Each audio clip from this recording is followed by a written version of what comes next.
덫에 걸린 어린 독수리 새끼가 병아리들과 함께 자라가게 됩니다. 닭들과 함께 땅에 떨어진 나삿을 쪼아 먹으면서 말 그대로 닭이 되어갔죠. 이미 몸이 성장했지만 자라질 못합니다. 날지를 못하는 거죠. 우연히 그것을 지나가던 한 과학자가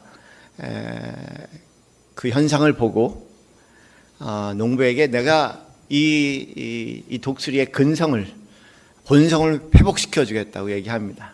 맨 처음에 농부도 나름대로 시도를 해봤는데 안 됐다고 얘기를 했지만 그 과학자가 하도 아주 분명하게 확신 있게 얘기하기에 따랐습니다. 몇 번의 시도를 통해서 갑작스럽게 독수리가 이제 비상을 하게 됩니다. 대성공이죠. 높이 아주 멀리 날아서 마침내 창궁의 푸르름 안으로 안겨 버린다는 이야기입니다. 이 이야기는 그 20세기 초 아프리카의 가나가 영국의 지배를 받고 있던 시대에 당시의 가나의 정치가이면서 그리고 교육자였던 제임스 에그리라는 분이 민중의 마음을 흔들기 위해서 소개한 이야기죠. 물론 가나에 이런 전설이 있었고 이런 전설을 이분은 새롭게 활용을 한 겁니다. 가나 사람들이 식민지 정책 안에 그들이 닭과 같이 무기력하게 살아가는 모습을 바라보면서 그들 안에 본성에 있는 그런 가나의 그 본성을 회복하자, 그런 호소로 이야기를 했다고 합니다. 아담 이후로 인간에게 이와 비슷한 정체성의 혼돈이 생겼죠. 하나님께서 인간을 창조하실 때 하나님 형상대로 지으셨다고 말씀하십니다. 영생이신 하나님, 그 하나님이 인간을 창조하면서 영생의 존재로서 그 안에 영생을 생명으로 삼고 살아갈 수 있는 특이한 존재를 창조를 하셨습니다. 그러나 아담과 하와의 죄 이후에 인간에게 영생은 잃어버린 하나의 전설이 되고 맙니다. 더 이상 하늘을 바라보며 자신의 정체성을 확인하고 창공을 비상한 한 마리의 심찬 독수리가 아니라 무엇인지 큰 죄를 지은 죄인처럼 고개를 늘 푹 숙이고 땅을 바라보면서 땅의 모이 정도만 쪼아먹는 그런 닭과 같은 신세가 됐다는 겁니다. 그러나 뭔지 모르게 그 안에 슬픔이 있는 것 같아요. 말 그대로 영생이 잊어버릴 수 없는 것이 인간인 것 같아요. 그들의 마음에 전설로 남았던, 향수로 남았던, 꿈으로 남았던 인간은 영생이란 것을 늘 그립고 품으며 살아갔습니다. 그런 면에서 어떻게 보면 노천명 시인의 사슴이라는 시가 우리에게 전해주는 바가 그 안에 담겨져 있는 것 같아요. 모가지가 길어서 슬픈 짐승이여, 언제나 점잖은 편 말이 없구나. 관이 향기로운 너는 무척 높은 족속이었나 보다. 물속에 제 그림자를 들여다보고 잃었던 전설을 생각해내곤 어찌할 수 없는 향수에 슬픈 모가지를 하고 먼 산을 쳐다본다. 시가 가지고 있는 비밀은 다양한 해석이 가능하다는 겁니다. 해석하는 자가 주인이 된다는 거예요. 저는 이 시가 그런 영원성에 대한 향수를 그리고 영원성에 대한 전설을 품고 가는 한 인간의 현실적인 슬픔을 담고 있는 시라고 생각이 듭니다. 우리 한 가지 분명히 알고 있는 것은 예수님입니다. 예수님께서 이 땅에 오신 아주 분명한 목적이 있죠. 혼돈할 수 없는 목적입니다. 너무나 선명해서 결코 지울 수 없는 목적입니다. 칠흑 같은 캄캄한 한밤중에 멀리서 보이는 한 줄기의 빛, 보지 않을 수밖에 없는 빛처럼 아주 분명하게 예수님께서 전하신 한마디가 있는데 그것은 영생이란 한 단어입니다. 잊어버렸던 전설, 향수로 남아있는 그 전설을 우리의 삶의 구체적인 현실이 되게 하시는 아주 아주 확고불명한 말씀을 하신 거죠. 요한복음 3장 말씀을 보면은 니고데모가 예수님의 신비한 모습을 바라보면서 보통 사람이 아니라는 것을 알기 시작하고 다가오죠. 그리고 하나님 나라에 대한 얘기를 합니다. 그랬을 때 예수님께서 하나님 나라에 대한 말씀을 하시면서 진실로 진실로 내게 이르노니 사람이 거듭나지 아니하면 하나님 나라를 볼 수 없느니라고 말씀하십니다. 그 말을 듣고 당황한 니고데모, 어떻게 다시 모태에 들어가서 두 번 거듭날 수 있습니까? 라는 인간적인 당연한 질문을 하게 되는 거죠. 그럴 때 예수님께서 진실로 진실로 내게 이르노니 물과 성령으로 나지 아니하면 하나님 나라에 들어갈 수 없다고 말씀을 하십니다. 물과 성령으로 거듭나지 않으면 하나님 나라로 들어갈 수 없다고 말씀하시죠. 그러면서 이 니고데모와 예수님과의 아주 묘한 참 이상한 대화를 이 요한복음 3장에서 요한복음을 기록하고 있는 요한 사도는 이렇게 15절 16절 요한복음 3장 15절 16절에 요약해서 이 내용이 무슨 뜻이냐면 바로 이런 뜻입니다라고 얘기합니다. 그것이 요한복음 3장 15절 16절의 말씀인데 그 15장 16절 말씀에 이렇게 나옵니다. 이는 그를 믿는 자마다 영생을 얻게 하려 하심이라. 이 많은 대화의 내용에 핵심을 찍어서 얘기하는 겁니다. 혼돈하지 마라. 이 내용은 이는 그를 믿는 자마다, 예수 그리스도를 믿는 자마다 영생을 얻게 하려 함이라. 이렇게 얘기합니다. 그러면서 그 유명한 요한복음 3장 16절 말씀, 하나님이 세상을 이처럼 사랑하사 독생자를 주셨으니 이는 저를 믿는 자마다 영생, 그렇게 얘기합니다. 믿는 자마다 멸망하지 않고 영생을 얻게 하려 하심이라. 아주 핵심적인 골자예요. 근데 알고 보면은 요한복음 앞에 3장 1장도 그렇고 2장도 그렇고 그리고 4장도 그렇고 계속해서 영생에 대한 말씀을 하세요. 요한복음 1장 1절 말씀에 그렇게 선포를 합니다. 태초에 말씀이 계셨다고 얘기합니다. 이 말씀이 하나님과 계셨으니 이 말씀은 곧 하나님이라고 얘기하면서 그가 태초에 하나님과 함께 계셨고 만물이 그로 말미암아 지은 바 되오니 지은 것이 하나도 그가 없이 된 것이 없느니라. 그 안에 생명이 있으니 이 생명은 빛이라. 이렇게 말씀하십니다. 여러분, 요한복음을 볼 때마다 아주 분명하게 여러분이 기억하실 한 가지가 있어요.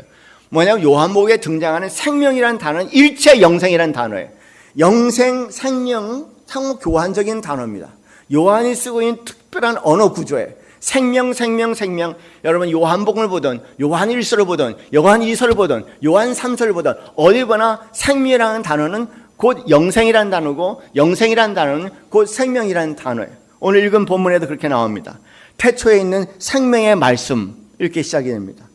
이 생명의 말씀에 관하여 우리가 들은 바여 눈으로 본 바여 자세히 보고 우리 손으로 맡겨진 바라. 그래서 이 생명이 나타내신 바 된지라. 이 영원한 생명을 우리가 보았고, 이렇게 얘기했어요. 그러니까 생명이라는 단어에 영원한 생명이라고 부연 설명을 하고 있으니까 요한복음은 일체적으로 요한이 쓴 말씀은 다 생명은 영생이요 영생은 생명으로 읽으라, 그런 얘기입니다. 그런 요한복음 1장 1절부터 벌써 영생에 대한 선포에 예수 그리스도는 영생이다, 예수 그리스도는 생명이다. 요한복음 2장 넘어가서 가나안의 혼인잔치가 나옵니다. 가나안의 혼인잔치의 핵심은 분명해요. 뭐냐면은 너희들 포도주가 끊어졌느냐? 끊어질 거다. 포도주 끊어진 날이 있을 거다. 그러나 영원히 끊어지지 않으면 포도주를 내가 너에게 주리라. 그리고 예수님께서 영원히 끊어지지 않으면 포도주를 아무리 마르고 마셔도 끝나지 않은 포도주를 약속하셨죠.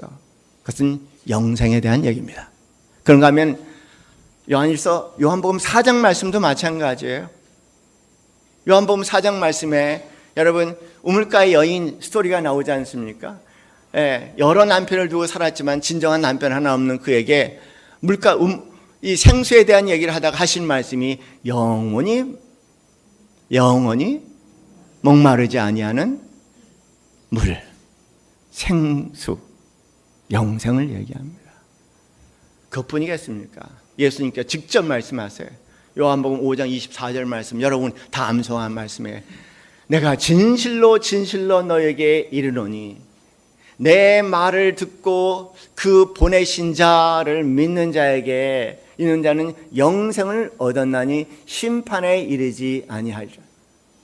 생명, 또 영생에 죽음에서 생명으로 옮겼느니라. 예수님께서 하신 말씀. 사실 알고 보면은요, 흔히 요한복음을 쓰고 요한 1, 2, 3서를 쓰고 있는 이 요한, 예수 그리스도의 수제자 중에 3명 중에 한 명의 핵심적인 제자, 이 모든 요한이 기록한 말씀들은 그 핵심이 뭐냐면 영생입니다. 영생. 이런저런 많은 얘기를 했으면 다 주변 얘기고요. 그 모든 주변 얘기는 하나의 핵심을 향해서 나가는데, 그것은 바로 뭐냐면 이렇게도 영생을 얘기해보고 저렇게도 영생을 얘기해보고 끊임없이 영생의 비밀을 얘기하는 겁니다.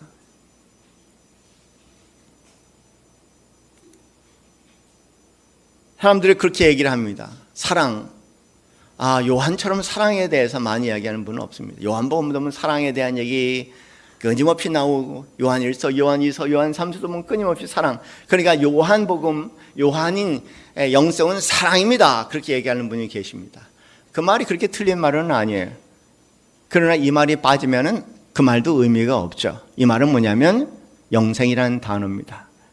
요한이 소개하는 모든 사랑의 내용들, 하나님께서 우리를 사랑하신다는 그 모든 사랑의 내용들은요, 그냥 우리가 생각하는 상식적인 이 땅의 사랑을 얘기하는 것이 아니라 영원한 사랑을 얘기하는 겁니다. 영원한 사랑. 그러니까 성경에 등장하는 모든 사랑의 용어들은 한결같이 영생과 관련된 용어고, 어떻게 보면은 영생의 다른 비춰보는 빛으로 사랑을 얘기하는 것이지, 사랑과 영생이 떨어질 수 없는 관계라는 거예요. 여러분, 우리 찬송 부르지 않습니까? 변찮는 주님의 사랑이, 그렇잖아요. 변찮는 주님의 사랑이 영원한 사랑을 얘기합니다. 우리 찬양했어요. 영원한 사랑, 영원한 사랑, 영원한 사랑. 그래서 성경에 등장하는 우리를 향한 일체의 하나님의 사랑은 그 영원한 사랑이, 영생의 사랑을 얘기합니다. 영생의 사랑이요, 영원한 사랑이에요.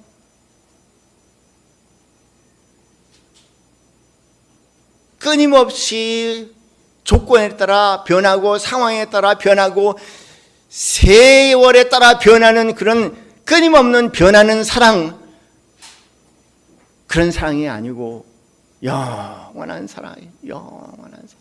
여러분이 찬송가에 나오는 찬송을 부를 때마다 그냥 찬송이 아니에요. 그냥 사랑이 아닙니다. 무슨 사랑이요? 영원한 사랑을 여러분의 호소가 있다고 기억하시기 바랍니다. 내가 너를 영원히 사랑한다는 거예요. 영원히 사랑한다는 겁니다.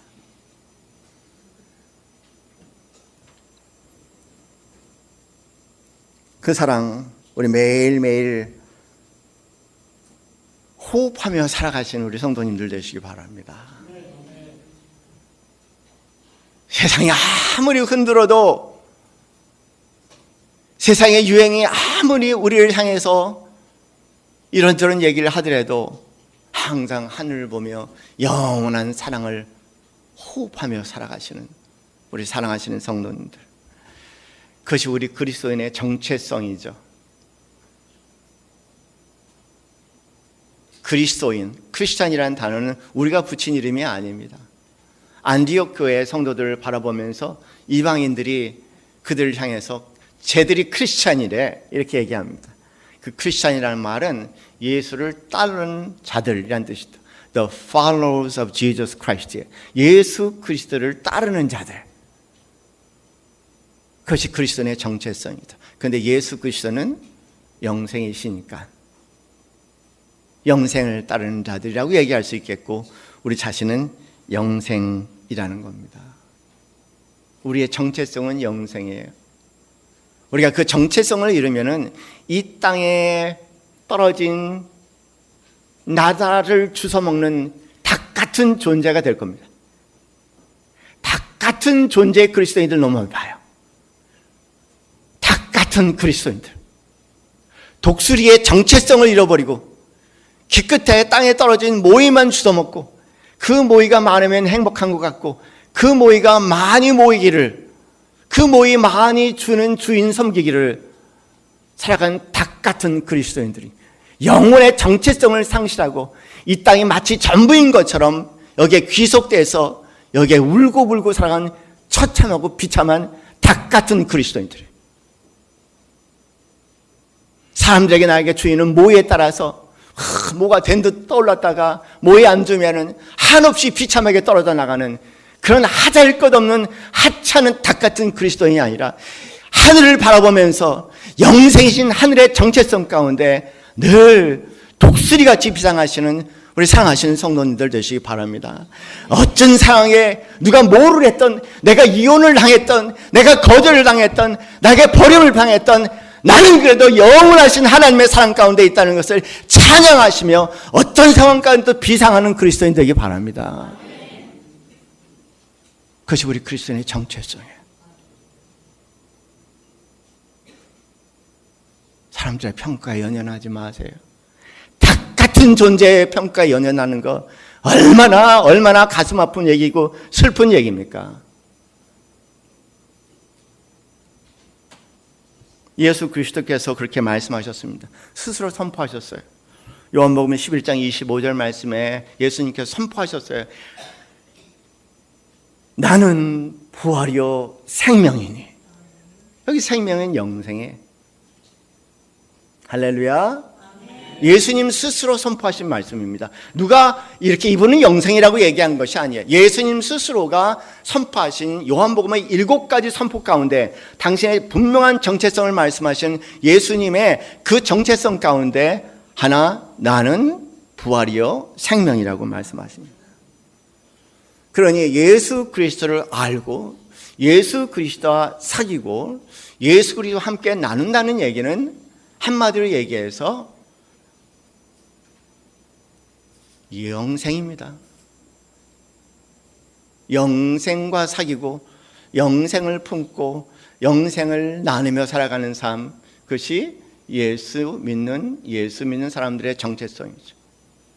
요한복음 17장 3절 말씀 여러분이 다 암송하고 있는 말씀이에요. 요한복음 17장 3절 말씀 시작. 영생은 곧 유일하신 참 하나님과 그 보내신 자 예수 그리스도를 아는 것이라. 여기 안다는 단어 이렇게 저렇게 여러분 설명 들었을 겁니다. 아주 신기한 단어죠. 현대인들에게 굉장히 낯서는 단어입니다. 단어는데 의미는 너무 낯설어. 아주 생소한 단어예요. 이 단어는 이런 뜻입니다. 천사가 나타나서 마리아에게 네가 곧 잉태를 할 거란 겁니다. 예수를 잉태할 거라고 얘기를 해요. 그럴 때 마리아가 한 유명한 표현이 있습니다. 나는 남자를 알지 못하나이다. 그렇게 얘기했어요. 나는 남자를 알지 못하나이다. 이게 무슨 뜻인지 여러분 아시겠죠? 예, 여기 안다는 단어가 요한복음 10장 3절과 같은 단어죠. 기노스코라는 단어입니다. 이 단어는 뭐냐면 아주 남자, 여자, 부부간에 나눌 수 있는 아주 특별한 관계를 얘기한 거죠.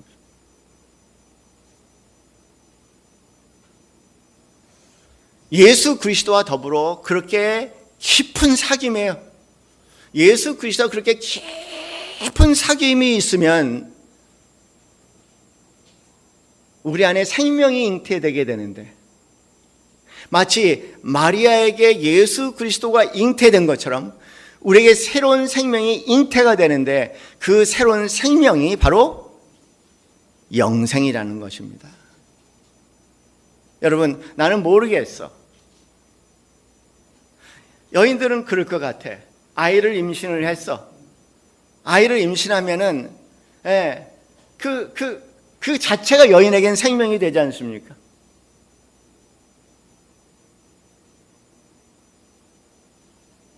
잘 모르겠어요.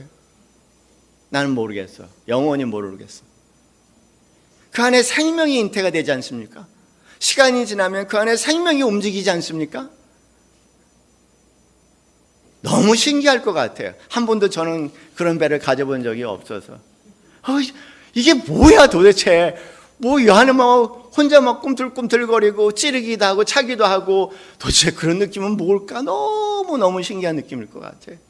생명, 여기 생명이 있는 겁니다. 여기 생명이에요. 예수 그리스도를 아는 것은 마치 그와 같이 내 안에 영생이 움직이기 시작한 너무 신기한 일입니다. 너무 신기한 거예요. 내 안에 영생이 움직이기 시작합니다. 영생이 이리 치고 저리 치기 시작합니다. 이렇게 찔러보고 저렇게 찔러보게 합니다. 오, 이게 뭐야? 오, 이게 뭐야? 오, 이게 뭐야?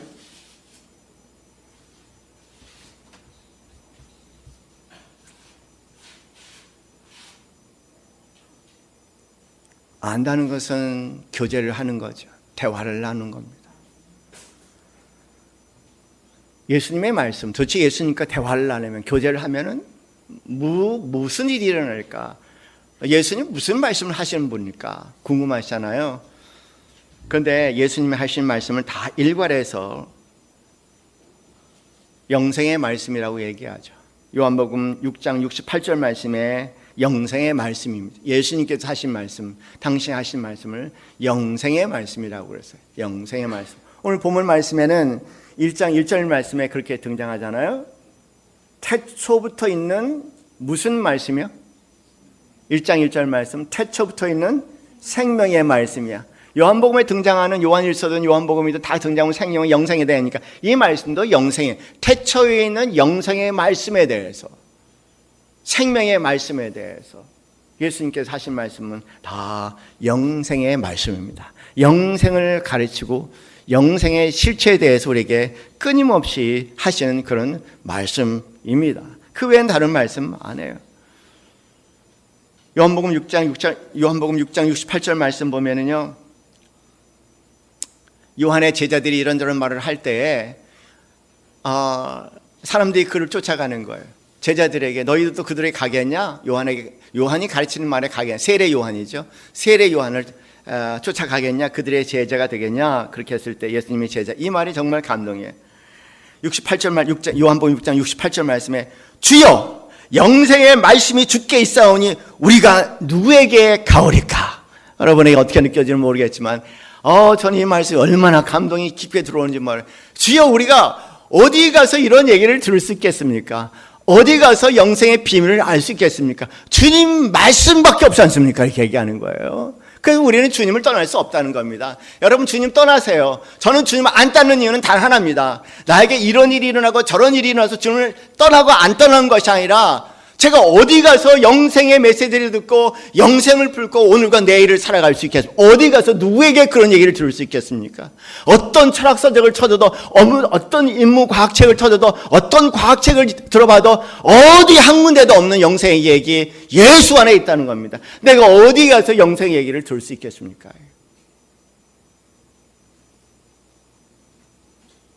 모르겠어요. 어떤 분들은 영생의 얘기를 당황스럽다 생각할지는 모르겠지만 저는 예수를 믿는 이유는 단 하나입니다. 어디에도 영생의 얘기를 하지 않는다는 거예요. 오직 예수님만 영생의 얘기를 하신다는 거예요. 그래서 나는 예수가 좋고, 그래서 예수 떠날 수가 없는 거죠.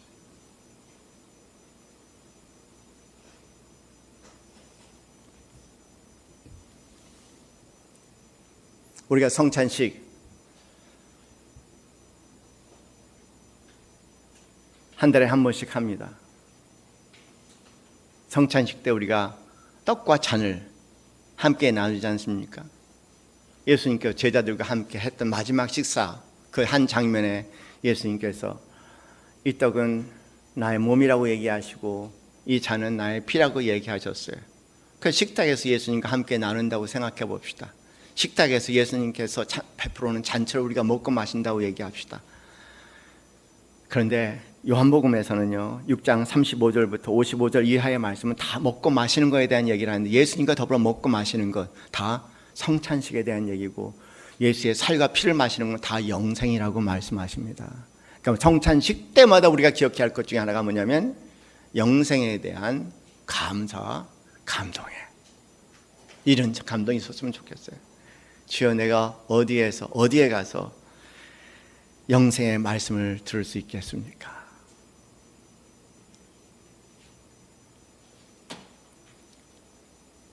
예수님께서 오신 목적이 다른 거 아닙니다. 영생을 우리에게 주기 위해서 오셨습니다. 복음에 대한 얘기에 복음 이런 복음 저런 복음 왜 너무 그렇게 혼돈스러운 복음들이 많은지 모르겠어요. 그러나 복음의 본질은 영생입니다. 영생을 얘기하자는 복음은 복음이 아닙니다. 요새 보면 NGO니 정치적 이슈에 관심이 많고 이 땅에 어떤 하나님 나라를 세울 듯 정치의 나라를 세울 듯 난리치는 사람들이 있어요. 복음이 아니죠. 사회복음도 복음이 아니고요. 복음은 오직 영생이라는 것을 성경은 아주 너무 분명하게 얘기합니다. 복음의 핵심을 전한다고 얘기하는데 모든 신학자들이 동의하는 고린도전서 15장 1절부터 11절까지의 말씀은 부활과 영생에 대한 말씀이에요. 부활하신 예수 그리스도가 바울이 10달 돼서 채 태어나지 못한 영적으로 나 같은 사람에게도 나타나셨다. 부활하신 예수 그리스도. 그것이 복음입니다. 요한복음 10장 20절부터 31절 말씀을 보면은 요한복음을 기록한 복음 이렇게 얘기합니다. 예수께서 제자들 앞에서 이 책에 기록되지 아니한 다른 표적도 많이 행하셨으나 오직 이것을 기록함은 이것저것 다 빼고 여기에 딱 간추려서 기록한 목적에 대해서 얘기하는데 오직 이것을 기록하면 너희로 예수께서 하나님의 아들 그리스도를 믿게 하려 함이요 또 너희로 믿고 그 이름을 힘입어 생명 영생을 얻게 하려 하심이라고 얘기하세요. 그러니까 요한복음에 많은 예수님과 요한이 3년 동안 공생을 살면서 많은 것들을 경험했지만 다 뺐다는 겁니다. 다 빼고 단 뭐냐면 예수 그리스도가 하나님의 아들이요 예수 그리스도가 생명을 예수 그리스도가 영생을 가진 자라는 것을 알게 하기 위해서 그리고 너희도 그분을 믿고 그리고 그 영생을 얻게 하기 위해서 요한복음이 기록됐다고. 나머지 불필요한 거 다 뺐다고 얘기합니다. 불필요한 거 다 빼세요, 사랑하는 성도님들. 이런 복음 저런 복음 수많은 복음 들었던 거 다 빼세요. 영생입니다. 복음은 영생입니다.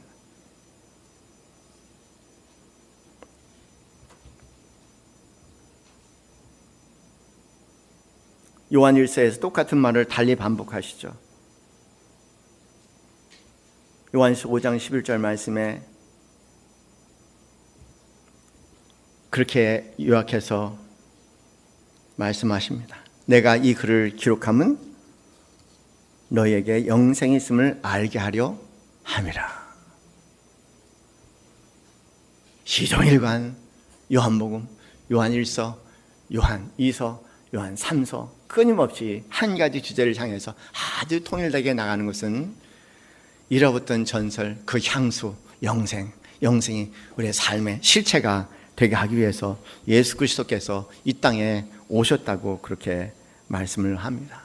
오늘 본문 말씀에 그렇게 들어가죠. 3절 말씀에 우리가 보고 들은 바를 너희에게 전함은 그렇게 얘기합니다. 예수님의 즉 제자들이 얘기하시고 우리가 본 거예요. 그리고 우리가 들은 바 부활하신 예수 그리스도 그리고 우리가 그 가르치는 그 모든 것을 지금 너에게 전하고 있다는 겁니다.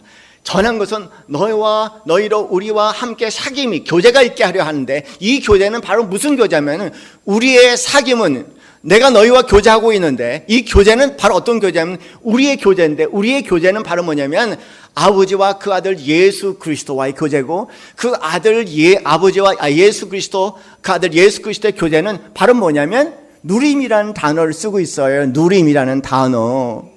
전함 그리고 사귐 그리고 마지막 등장한 단어가 무슨 단어예요? 누림. 영생을 누리시는 여러분 되시기 바랍니다. 영생이 막연한 미래가 아니라 오늘을 지배해서 세상을 넉넉히 이길 수 있는 진정한 이 시대의 영생을 누리는 여러분이 되기 바랍니다. 막연한 미래가 아니에요. 사후의 세계의 영생을 얘기하는 것이 아니라 그 세계도 있을 수 있지만 그러나 오늘 이 땅에 우리와 함께 있는 그 영생을 누리는 자가 되라. 그런 얘기입니다.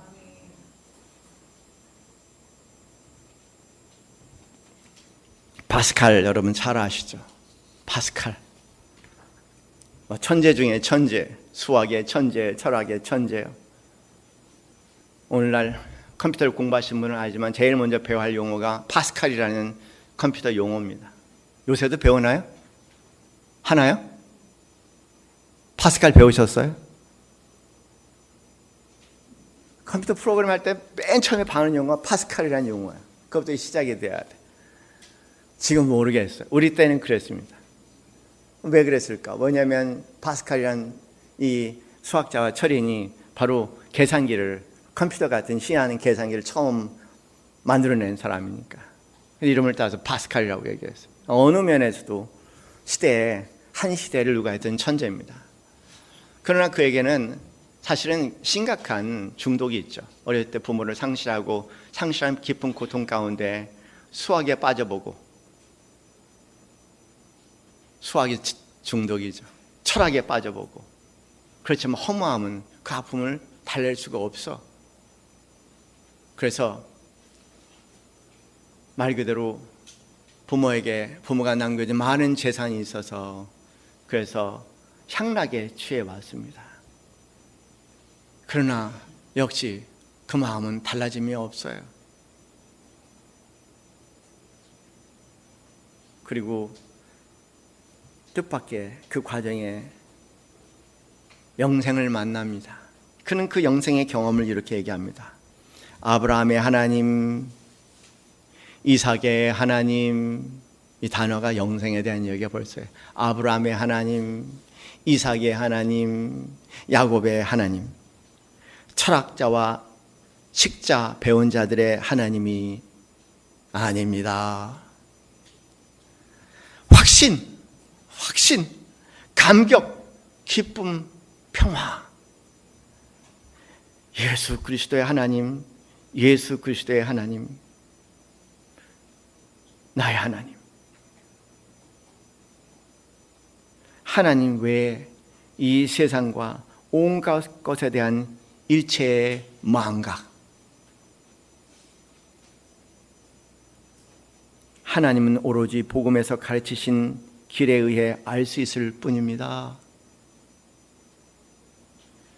인간 혼의 위대하며 의로우신 아버지, 세상이 아버지를 알지 못하여도 나는 아버지를 알았습니다. 기쁨의 눈물. 나는 당신에게서 떠나 있었습니다. 생수의 근원이신 하나님에서 떠나 있었습니다. 오, 나의 하나님, 어찌하여 나를 방치하셨습니까? 이제는 나는 영원히 당신을 떠나지 않겠습니다.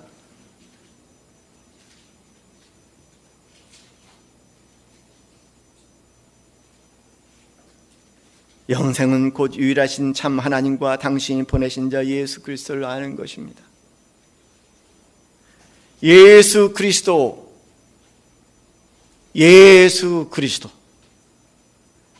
나는 당신을 저버리고 피하고 부인하고 십자가에 못 박았습니다. 이제는 나는 절대로 당신에게서 떠나지 않겠습니다. 알아요. 여러분, 이분은 알아요. 인생 살아오면서 그 천재의 삶과 그 영광을 다 누렸던 삶이지만 이분은 알게 됐어요. 뭐냐면 내가 당신을 떠나면은 나는 비참한 그 자체입니다라는 거예요. 이 절절히 느껴지는 걸 여러분 느껴지세요? 당신이 떠나니 나에게는 비참함 밖에 없습니다. 이제는 절대로 당신을 놓아둘 수가 없습니다. 영생을 경험한 한 사람의 진정한 고백입니다. 이제 나는 절대로 당신에게서 떠나지 않겠습니다. 당신은 오직 복음을 통해서만 알 수 있습니다. 일체의 모든 것을 기쁘게 포기합니다.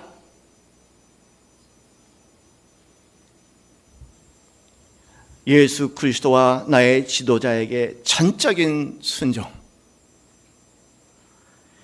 이 땅에서 잠깐의 노력을 통해 얻은 영원한 기쁨. 나는 당신의 말씀을 영원히 잊지 않겠습니다. 아멘. 당신이 경험한 영생이신 예수 그리스도, 그 순간의 황홀한 감격을 그는 양피지 위에 옮겨서 자기 늘 입고 다니는 옷 안에 바느질로 떨어지지 않게 붙여놓고 죽을 때도 그 옷을 입고 죽으면 아무에게도 말하지 않았던 이 비밀스러운 영생, 그는 그것을 경험한 이후에 모든 중독과 작별하고 나머지 삶을 바스칼이라는 팡세라는 유명한 한 권의 책을 쓰기 위해서 나머지 삶을 아름답게 고요하게 보냈습니다. 명언들, 한 구절 한 구절의 명언이에요. 어떻게 그렇게 그 세계를 표현할 수 있을까?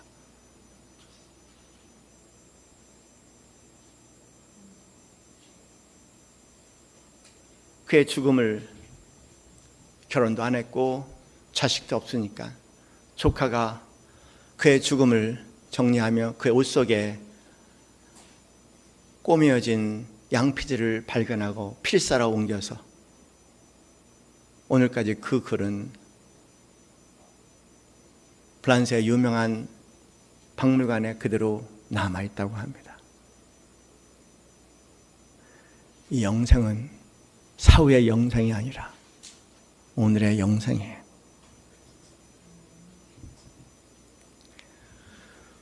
우리가 세상의 유혹을 이기지 못하고 세상의 핍박과 조롱을 이기지 못하는 이유는 내가 그리스도임에도 불구하고 닭 같은 존재이기 때문에 그렇습니다.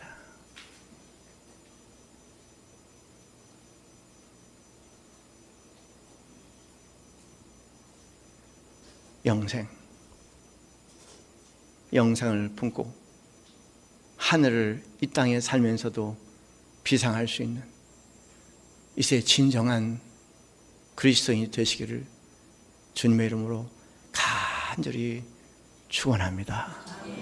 우리 함께 찬양합시다. 우리 찬양, 우리 사랑하시는 하나님은 영원하신 하나님이십니다. 영생 안에서 우리를 사랑하시고 영원한 사랑하십니다. 이 시간 우리 함께 기도합시다. 간절한 기도를 드립시다. 하나님, 영생을 사모하는 자가 되게 하옵소서. 그리스도 안에 내가 누구인지를 이제는 아는 자가 되게 하옵소서. 이 땅에 닭의 모이를 주워먹는 병아리 같은 존재가 아니라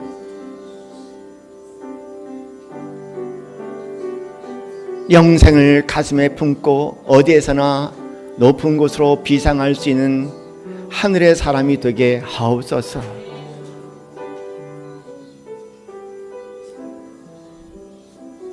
이 땅의 슬픔을, 이 땅의 허망함을, 이 땅의 비참함을 넘어 영생의 날개를 가지고 비상할 수 있는 참된 그리스도인이 되게 하옵소서. 이 땅에서 일어나는 그 모든 것으로 하나님이 있다 없다 어리석은 인생 정리하게 하시고 영생 안에서도 어디에서나 이 땅에 하나님과 함께 동행하는 이 시대의 참된 복음의 성자들 되게 하옵소서. 이 시간 함께 기도합니다. 할렐루야. 하나님, 전하는 자 되게 하옵소서. 영생을 누리는 자 되게 하시고 영생을 누리는 자의 기쁨이 충만하여 전함을 기쁨으로 전하는 자들 되게 하옵소서. 거짓의 복음을 전하는 자가 아니라 사람을 조종하고 통제하려는 자기 의의 그리스도인이 아니라 무식하고 무지막지한 영생이라고 여겨지는 영생에 대한 누림이 우리의 삶의 실체가 되게 하여 주셔서 그 기쁨이 세상을 이기는 세상의 허무함과 세상의 그 모든 불행을 이길 수 있는 비밀 되게 하여 주셔서 하나님 그들도 이 영생을 나누겠다는 간절한 마음에 그 기쁨에 넘쳐 복음을 전하는 자들 될 수 있도록 도와주시고 전도 집회에 함께 참여하는 자들 될 수 있도록 인도하여 주시옵소서. 교회의 부흥이 아니라 한 사람에게 내가 누리는 영생을 전하고자 하는 간절한 마음이 나의 모든 것을 사랑하는 자에게 내어주면서 하나님 주님께서 베푸시는 잔치상에 참여한 자들 되게 하여 주시옵소서. 이제는 우리 주 예수 그리스도의 그 크신 은혜와 하나님 아버지의 지극하신 사랑과 성령님의 교통 교감하심이 오늘도 주님과 영생의 사귐임, 영생의 누림 가운데 새 생명을 누리며 살아가기 소원하는, 살아있지만 참된 생명의 소유자가 되기 소원하는 이전의 모든 성도들 머리 위에 지금부터 영원까지 함께 있기를 축원하옵나이다. 아멘.